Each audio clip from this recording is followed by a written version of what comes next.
찬미 예수님, 최기용 발토로메오 신부입니다. 좌우 이념을 뛰어넘는 한국사의 소중한 지적 자산, 그리고 진실, 진리, 끝없는 성찰, 그리고 인식과 삶을 일치시키려는 신념과 지조, 진리를 위해 고난을 감수하는 용기와 더불어 살다가간 언론이라는 평가를 받는 리영희 선생은 생전의 한 인터뷰에서 이런 말을 합니다. 내가 종교처럼 숭앙하고 목숨을 걸어서라도 지키려고 하는 것은 국가나 애국 이런 것이 아니라 진실이야. 이 말은 지식인과 언론이 시대를 마주하며 살아가기 위해 갖춰야 할 기본 덕목이 아닐까 싶습니다. 진보 보수 언론을 막론하고 기본적으로 추구해야 할 것은 사건의 진실일 것입니다. 만일 어떤 상품에 대한 거짓 또는 과장된 정보로 소비자에게 피해를 주었다면 법으로 처벌을 받게 됩니다. 우리가 신문과 뉴스 방송을 보는 것은 진실이 무엇인가를 알고 싶어서이지 소설과 드라마를 보려는 것이 아니기 때문입니다. 요즘 언론개혁 이야기가 자주 나오는데 이것은 어떤 특정 정치 집단의 이익을 위한 것이 아니어야 합니다. 이것은 상식적이고 합리적이며 올바른 판단을 하고자 하는 일반 시민을 위한 것이어야 합니다. 좌든 우든 진보이든 보수이든 진실이 아니라 거짓을 진실인 것처럼 왜곡보다 한다면 반드시 개혁의 대상이 되어야 할 것입니다.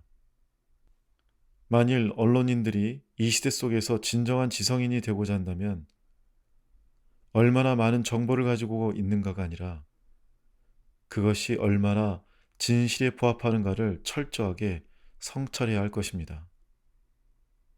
저는 그런 멋진 기자들이 언론인들이 많이 나오기를 바랍니다.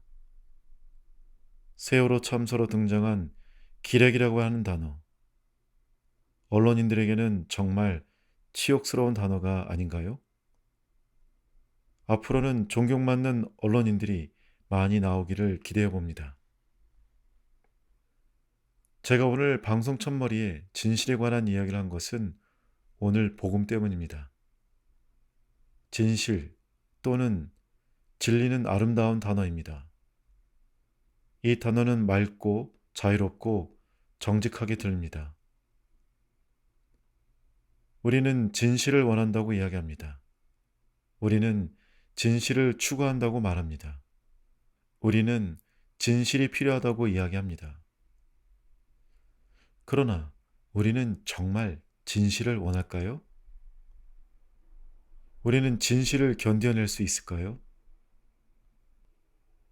우리는 사실 다른 사람에 관한 진실을 듣는 것은 엄청 좋아하지만 우리 자신에 관한 진실을 대면하는 것은 매우 어려워합니다. 오늘 복음에서 왜 사람들은 예수님을 떠났을까요?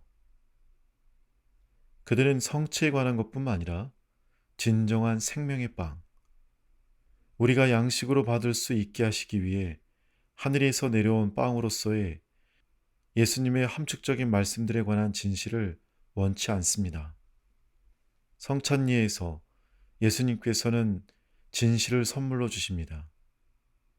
당연히 주님의 진정한 현존은 진실입니다. 그러나 주님께서 우리의 죄 때문에 죽으셨다는 것도 진실입니다. 미사에서 예수님께서 우리에게 주시는 은총이 필요하다는 것도 진실입니다. 매 미사 파견에서 우리는 선교의 부르심을 받았다는 진실이 있습니다. 어렵지만 거기에는 우리를 해방시키는 진실들이 있습니다. 우리는 우리의 죄보다는 오히려 우리 시대의 문화와 다른 사람들의 죄에 대해 더 이야기하려고 합니다. 우리는 선교에 우리가 정말로 참여할 것인지에 관한 진실을 직면하기보다는 오히려 오늘날 교회의 선교에 관해 토론하려고 합니다. 우리의 환상과 개인적 신심, 그리고 주님께서 가르치신 것에 대한 개인적 생각들은 마치 거품 속에 갇혀 있는 것과 같습니다. 그리고 이런 어려운 진실들을 외면하는 것은 훨씬 쉬운 일입니다. 주님께서 성체성사에서 우리를 부르신다는 진실이나 진실들을 인식하는 것은 훨씬 어렵지만 이것을 알게 되면 결국 우리는 자유롭게 해방됩니다. 성체성사는 그리스도를 받아 모시는 것뿐만 아니라 우리 삶에서 예수님을 닮으라고 부르고 있습니다. 오늘도 함께 해주시고 이 방송을 들어주신 분 감사합니다. 다음 시간에 만나겠습니다.